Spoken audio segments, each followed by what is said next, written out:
here's the first question, and I'd like each of you to take a couple of minutes to answer it, and then we'll go on from there. So, Greg, what was your formal education, and what was your path to a career in marketing? Well, I grew up in Bergen County, up in Westwood, and I played baseball and a couple of other sports in high school, and I wanted to kind of make a career out of that if I could. Now, I knew I wouldn't be able to do that on the athletic side, as you could see, but I thought maybe I could do that on the broadcasting side or the off-the-field side. And I had the opportunity to go to Fordham University, which is up in the Bronx, and when I was there, I went to the radio station there on campus. That was one of the first things I did when I got there, just to follow up on what these guys were talking about before. So I worked at the radio station there when I was in college, and we did the Fordham University games on the radio and on the internet when we were there. And from there, I had a chance to work at a couple of other places when I was in college. One was CSTV, which is called College Sports Television. It's now called the CBS College Sports Network. And I worked at a couple of other spots. And eventually, I got a job with my current employer, the Lakewood Blue Claws. How many of you guys are from, I've ever heard of the Lakewood Blue Claws? We're a minor league baseball team. We're down in Ocean County, in Lakewood, obviously, about 40 miles south of here. And there I wear a lot of hats, one of which is the one I like to wear the most, broadcasting the games, but the more important one is I do a lot of our marketing work. So that includes our social media marketing, our Facebook page, our Twitter page, all of our email marketing, and then other miscellaneous marketing, and then we place a lot of like radio advertisements and things like that. So it was kind of a secondary thing for me. I took some classes on marketing and things like that when I was in college. I'm glad I did, and it really prepared me for what I do today and what's the most important part of my job today. Very good. Thank you. Thank you, Greg. Andre, tell us about your formal education and your path to a career in marketing. Good morning, everyone. My name is Andre Paquin, and I started out very differently. I actually am not a marketer, okay? So I'm sitting on a panel talking about marketing to you, but I don't have any degree in marketing. I started out, and I'm an artist, okay? In high school, I took probably 2, maybe 3 years of art class. My art teacher recognized I had some talent. I also grew up, if anyone knows where Messina, New York is, it is about 90 miles south of Montreal on the St. Lawrence River. My name in French is pronounced André Paquin, and I played hockey for 17 years. I played hockey, in fact, all the way through high school and into college. I played for 4 years there as well. So in my college education path, kind of started with, I was looking for a school where I could continue to play hockey and that had a good art program. So I went to school at Rochester Institute of Technology, and my art teacher actually helped me find a place that I could interview and that had a hockey program. So I was grateful for him for that kind of guidance, and he helped kind of mentor the start of my career in that direction. So now, why am I involved in marketing? I've been involved with marketers for 33 years now. Marketers have always been my clients, I guess. I've worked for big companies, in-house, managing, and I was an art director, creative director, working working in marketing communications for big companies like Wells Fargo, like Kraft, General Foods, Nabisco, International Playtex. So I've gotten the corporate side of my career, understanding the internal workings of large corporations and how they manage their brands and how they market those brands. On the flip side, I've spent half of my career on what I call the agency side. I've worked for small agencies, for large agencies, and I kind of found my calling maybe about 15 years ago when I took a job with a company called Interbrand, a global branding and corporate identity company. They're based in New York, but they had offices in 23 locations around the world. I got an opportunity to work for them. I managed one of their offices in Cincinnati because their primary client was Procter & Gamble, and I knew a lot about packaging design. And I also had some management experience having come from the corporate side. I did basically put together and was responsible for a 20-person office. At about the time Macintosh computers were introduced to the market by Steve Jobs and the rest of Apple Computer. Funny story, true, back in the early 80s, my wife and I went to Aspen, Colorado to a design conference it was all about innovation and the future. They had speakers like, if anybody knows who Arthur C. Clarke is, he's a very famous science fiction writer, and they had some people who were like the leaders in their industry talking about what the future of their industry was like. There was this young kid about my age, who was maybe about 25, 26 at the time, in jeans and a white shirt and a bow tie. His sleeves rolled up in long black hair, and he was giving a slide presentation just like this. And he was talking about how he and his buddy had started a business in a garage and had about to revolutionize the way people use computers, use personal computers. Before then, computers were something that were found in, they looked like refrigerators and were found in cold glass enclosed rooms. And so he showed us slides of these computers, and one of them used a mouse. Figure that, I mean, we've gone from technology where a mouse was something innovative to kind of moving away from mice altogether. But this guy was Steve Jobs, and he had a great story about this computer that he was about to release into the marketplace called Lisa. If anyone has read the book that Mark had put up, the story of Steve Jobs, Lisa was his daughter, the name of his daughter. And the computer failed miserably, but eventually became the Macintosh. And many of you may have or know Macintosh computers. So that kind of inspired me. It was a very inspiring story. But my time with Interbrand moved me to, I became involved in the business of creating identities for companies, for products, and identities can include the name of the product, the visual identity of the product, the packaging of the product is in corporate brands and corporate identities includes the way that you communicate what the business is all about. So it's the message that you deliver, it's the advertising, it's the look and feel, it's everything that you want to present to the general public about what you stand for. And Mark talked about personal branding. Expand that into corporate branding, corporate identity, product branding, product identity.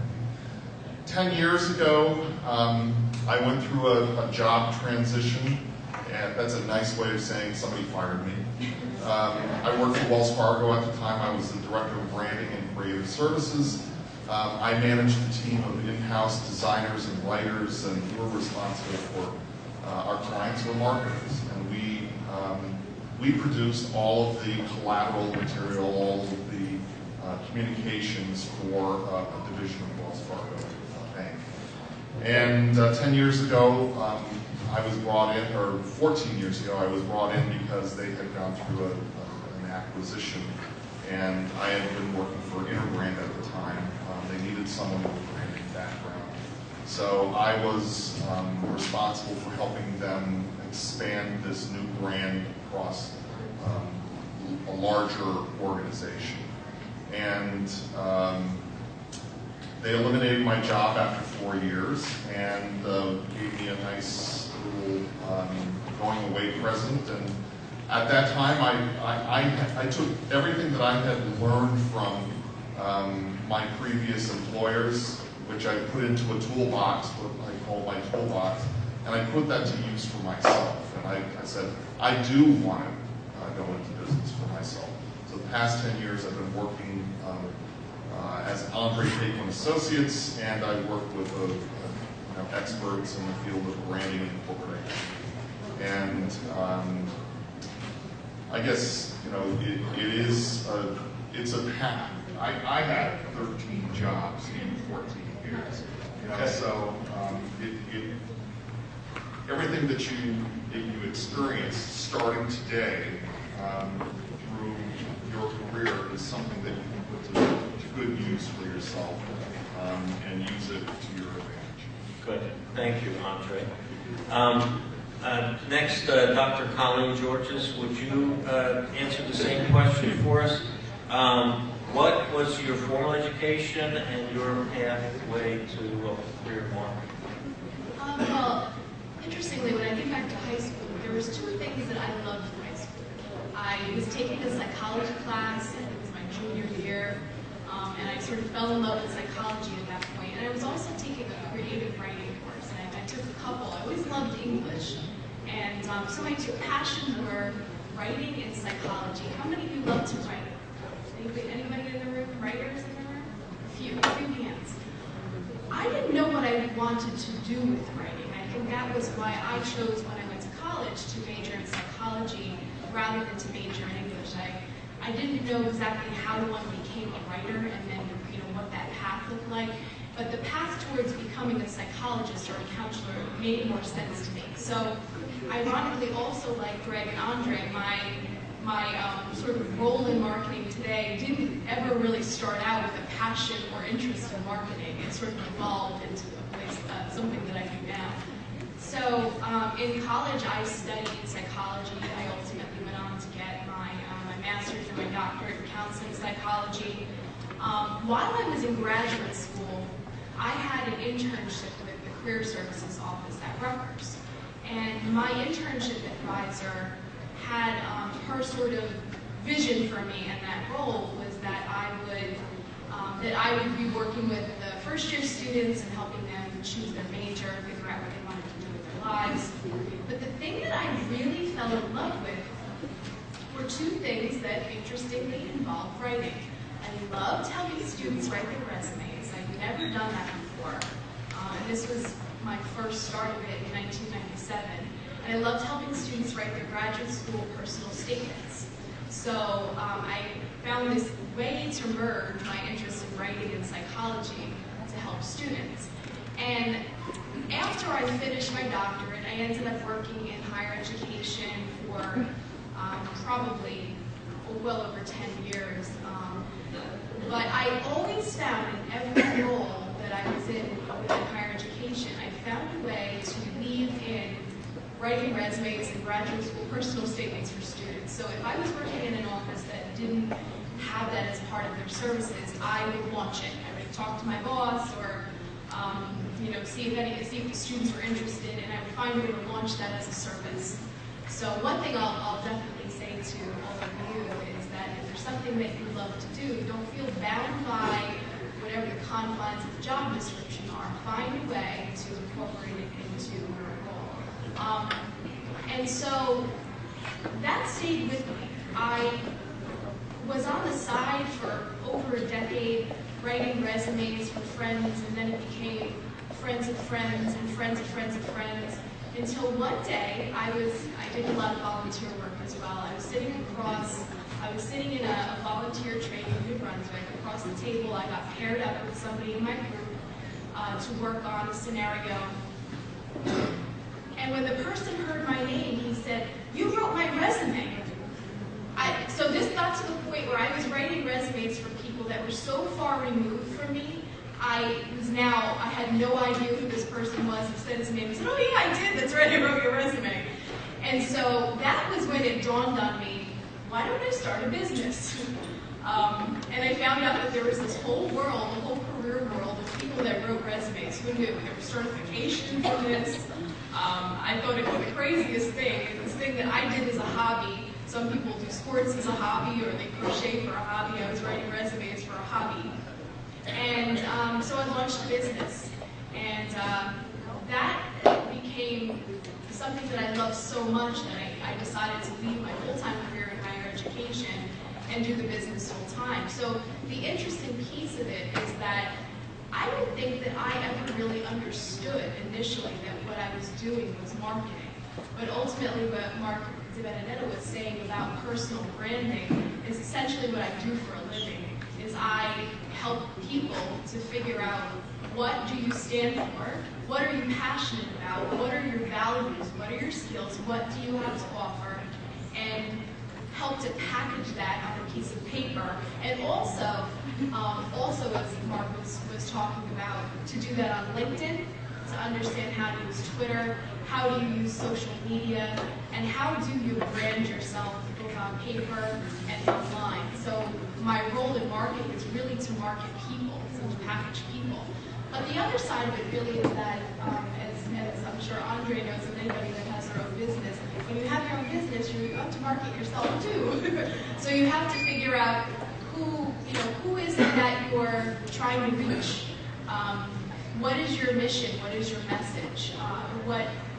What customers do you want to work with? What customers do you think would be most comfortable working with you or working with your company? And for me, with a counseling background and a psychology background, I think the thing that was most important to me was that if I was going to be marketing myself, I really wanted to market myself to people that would want to have a personal touch, that would want to have that one-on-one relationship with a resume writer or career coach, that weren't looking for a big corporate place that you were just going to send your information to and somebody would just pump you out a resume in a couple of days. I wanted to have a relationship with my clients. I wanted it to be a long-term relationship where they could come back to me in the future. I also do interview coaching, so I help people market themselves also in person, in interviews, and I do career coaching as well. So I did basically taught myself search engine optimization. I read a lot of books on marketing business, a small business, particularly a career coaching resume writing business. So a lot of self-teaching, and designed a website and learned how you convey a message to the people you're trying to reach, figure out who your target market is, and so a lot of my marketing for the business also is self-development. Okay, very good. Thank you, Colleen. It's an interesting panel, as you can see. We've got sports and entertainment marketing with Greg. We've got brand management, positioning, and strategic planning with Andre, and personal branding with Dr. Colleen. Now, it's and the other thing about these stories, I hope that you're able to take away, is that there's not always a very direct route that your life follows. Sometimes the route has some twists and turns, but you get there in the end. And hopefully you get to a place where your heart can sing, and you can be that person that you were created to be. I got another question for the panel, and one thing just before that. Colleen mentioned one thing I don't want you to not hear. one of the things she mentioned is that in her career, she was self-taught. You hear your teachers tell you that part of today's educational process is that you become a lifelong learner. This is a challenge, but it's something that can help define you and can help you discover yourself. Lifelong learning is something that you should commit to. Make a promise to yourself that you just, you're not going to hit a spot in your life where you say, no, I'm done. I've learned everything I need to know. Just keep going and you can rediscover, reinvent. It makes life very enjoyable. Okay, so here's another question for the panel. And Greg, why don't you start us off? What part of your career do you enjoy the most? Well, when I started with the Blue Claws, I started as an intern as the #2 broadcaster, so we do the game on the radio. And the guy I worked for ended up leaving at the end of the season, and or end of the next season. I missed a year there, and then they brought me back full time. And basically, the way the job was described to me by my boss was, you work for me from 9 to 5, doing mostly marketing stuff, and then we'll let you broadcast the game at night. So that seemed like a fair situation for me, and I've done it for a couple of years now. But over the years, one of the things that has kind of grown on me was the specific ways that we can reach a different group of people and different groups of people throughout, of baseball season. So our season runs from April through September. So here in early February, we're gearing up. We're 58 days away. I'm supposed to have that number off the top of my head at all times. 58 days away from opening day. And, what we sell with the Blue Claws it is fun. So, if you want to go see the best baseball players in the world, you're going to go see the Yankees or you're going to go see the Mets. But if you want to have a pretty good time, a really good time, for $10 or $7 in your case, because you guys are kids, you're going to come see us. So what we have is so many different things for different people. And one of the trickier parts for me is to be able to reach each individual group of our fans with something that would be of use to them. So for example, let's say that we're going to bring out characters from Yo Gabba Gabba. Anybody know Yo Gabba Gabba? Right. So the kids who really love Yo Gabba Gabba are what? 4, 5, 6, somewhere in there? Yeah. And the parents are the ones who are going to bring those kids out to the ballpark. So if we're going to market Yo Gabba Gabba, we want to get people here to come see Yo Gabba Gabba, well, we have to reach those parents. That might be a different group of people, in fact it usually is, than the people that are going to come out to our ballpark on a Thursday night where we have dollar beer. You guys don't appreciate that yet, but you might at some point, where we have dollar beer nights, and we want to have the kids that are 23, 25, 28 that don't watch Yo Gabba Gabba, don't know who Yo Gabba Gabba is, and don't want to. So we're doing the same thing, but we're trying to reach 2 different groups of people, and there are 5 or 6 more different groups and people that we need to reach. So that part's kind of fun. And then along the same line, but instead of reaching people, reaching businesses, we do. When you guys come to any baseball game or go to any baseball game, you see signs right throughout the ballpark. And Wells Fargo, at one point, had a sign with the Blue Claws, or any number of companies, Coca-Cola, radio stations, etc. So our staff, myself, this is another part of my job. We deal with all these companies, and then we want to help them grow their business through us. So essentially, we work as marketers for ourselves, for the Blue Claws, but we also assist in marketing for these companies and come up with different ways that these companies can grow their business through our fans, and it becomes a mutually beneficial arrangement. So let's say a company wants to reach parents of young kids. They're going to partner with us on something like a Yo Gabba Gabba Day, and we can do different things like that. Let's say they want to reach young adults. Well, we have different ways that we can reach them. Let's say they just want to grow their brand. Well, we have plenty of spots where they can feature their logo prominently within our stadium. Let's say they want to grow their online presence. Well, they can work with us with our online presence. And there are so many different ways that we work with 150 different companies, and that's fun for me too, to help work with these businesses to market themselves through us, and to work with or to attract support from the Blue Claws, a baseball team that is essentially a business, to reach fans and potential customers throughout the area. So there are so many different things you can do, and I get to kind of do it on both ends. And that was something that I don't know that I was really prepared for when I started here 4 or 5 years ago, but kind of grown into it now over the years, and I feel pretty good about what we've done over the last couple of seasons, and we keep going. One of the things that I do every August and into September is make out we do what we call corporate proposals.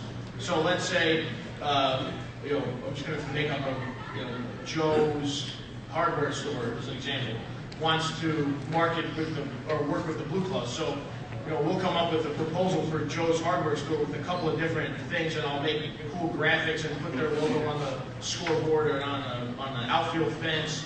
And put players out there using Photoshop. That's one of the things that I taught myself over the years. So that's another thing. You're never stop learning.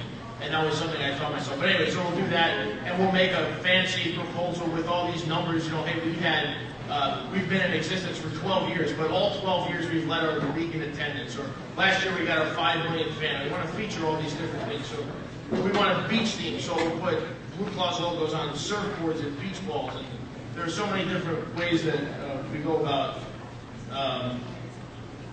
marketing us, marketing other people, and marketing to our fans. So the wide variety of experiences that I get to have and the creativity that I can have, I would say that's definitely the most fun and unique part of what I do.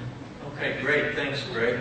And Greg reminded me of a saying from a very famous salesperson, a gentleman that I learned from. His name is Zig Ziglar. And if you are interested in sales, I'd recommend you read his book. It's a red book. It's an older book, but it is a biography of him and talks about wisdom in selling. And one of the key items that Zig mentioned, his wisdom was you can get anything you want by getting other people what they want. And that resonated with me because it sort of says that in service to others, you can kind of achieve your own goals, your own dreams. So something to remember. Andre and Dr. Colleen, we're in our last 10 minutes. I'd like you to try and briefly answer what part of your career you enjoy the most, and then I've got one more question for all three of you. So, Andre? I've got to say that, I told you at the beginning I started out as an artist. That is the thing I probably enjoy least about what I do. The thing that I enjoy most about what I do is working with people. One thing that you're going to find extremely important, we talked about interviews, interviewing skills earlier. Your personal skills, the way that you interact with other people, are extremely important. And what I do, what Colleen does, we help people get to the bottom. We have to understand the nugget of what it is that they're all about, and then find a way to express it. So, and to stand behind it. that's what building a brand is all about. The thing that makes you, you. And I believe that my communication skills, I enjoy writing much more than today than I ever enjoyed developing a visual creative. So I started out as a designer. I enjoy writing and helping people. It's like going to the dentist, getting something out of them so that you can help them in the end. Okay, thank you, Andre. One thing you may not know about Andre, he's a former president of the New Jersey chapter of the American Marketing Association. And if you take lunch in the cafeteria at some point and you finish, you may want to chat with Andre about American Marketing Association and just marketing careers in general. Colleen? Also going off of what Andre was saying about the aspect of working with people, I think for me, especially having a counseling background, the thing that I love most about what I do is really the fact that I feel like I get to be on a journey with people and helping them first figure out, what they're great at. So most of the time we're taught throughout our lives to be humble. Don't brag about yourself, don't toot your own horn. So one of the things I think that's so difficult for people in writing their own resume, and ironically, I think I write resumes for lots of marketing people. And so you would think, marketing people, if they can market a product, they can market a company, why wouldn't they be able to market themselves? But it really comes back to this idea of humility, just this difficulty that many of us have because we've been trained not to brag about ourselves. And so the thing that I love the most is that I love being able to talk with people. I ask everybody that I work with to give me, Mark mentioned stories, and storytelling is something that's powerful, and that people love to hear. And I think also ultimately something that people love to do. So I always ask my clients to give me, my number is, tell me 5 to 7 stories of what you consider to be your greatest achievements, your greatest career achievements, and try to think broadly things that, would show the scope of what you're capable of. And I think simply in doing that, in talking about it, and in putting that on paper, people begin to realize that they are pretty awesome, that they are good at something, that they have achieved a lot, because a lot of people come to me, even vice presidents and CEOs, feeling humble about having had achievements. And so it's so amazing for me to be able to ultimately present a piece of paper to somebody and get that first response back, I can't believe that's me. I can't believe, but when I look at it, I did do all that. And that always, just even talking about it makes me happy, makes me smile. I love being able to inspire confidence in people. Even in this capacity and talking in front of people, I also teach others. The thing that I love most is just helping people realize that they are great at a lot of different things, and that it's okay to talk about what you're great at. It doesn't mean you're bragging. You don't have to do it in an egotistical kind of way. That you can, be proud of yourself and what you're good at, and that's a good thing. I also love doing that when I help people, prepare for interviews and do mock interviewing, and helping people pick up their body language and the way they're saying things, and what message are they getting across. Are the words that they're saying congruent with the way that they're holding themselves? And are they conveying a consistent message that says, I'm confident in who I am, I'm confident in what I can bring to you in this company? So that's what I love most about it. Okay, very good. We're down to the wire here. I've got time for one more question, and very briefly, if you had one bit of advice that you wanted to give someone interested in exploring a marketing career today, 25 words or less, what's one thing that you would share with a young person? Greg. don't close any doors, even though it may seem like it's not a fit. And some of the other speakers have mentioned a similar thing, but just because something might seem on the surface at first glance like it might not be a fit, or you don't need to know this, that's not true. You never know what is going to come back and help you later. So remember, the point is just to build up a knowledge base of things that can help you at some point later in your career and later in your life. Great. The best way to do it is not to close any doors. Very good. Thank you, Greg. Andre, one thing? I've got to say, find your intersection. Find the intersection of what you're passionate about, whether it's sports, or writing, or design, or marketing, if you even know what marketing is yet. And the intersection of your passion and what you're good at, okay? Find, and your friends can tell you, oh, you're really good at this.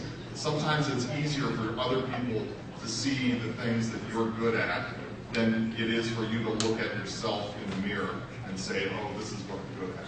So find the intersection between what you really like to do and what you're really good at doing. Okay. And Colleen? I think this combines well what both Greg and Andre said. One, in terms of the idea of not closing any doors, and two, in terms of finding what you're good at. Whatever it is that you are good at, whatever you're passionate about, don't feel that if the door looks to be closed to you, that you have to accept that. I think that you can always find ways to express what you're good at, to find a way to contribute to either volunteer work or an internship or an organization or something in your school, launch your own thing. Find a way to express the things that you are skilled at, that you're passionate about, in a way that's going to help you build your experience and grow your career. Very good. Well, thank you very much.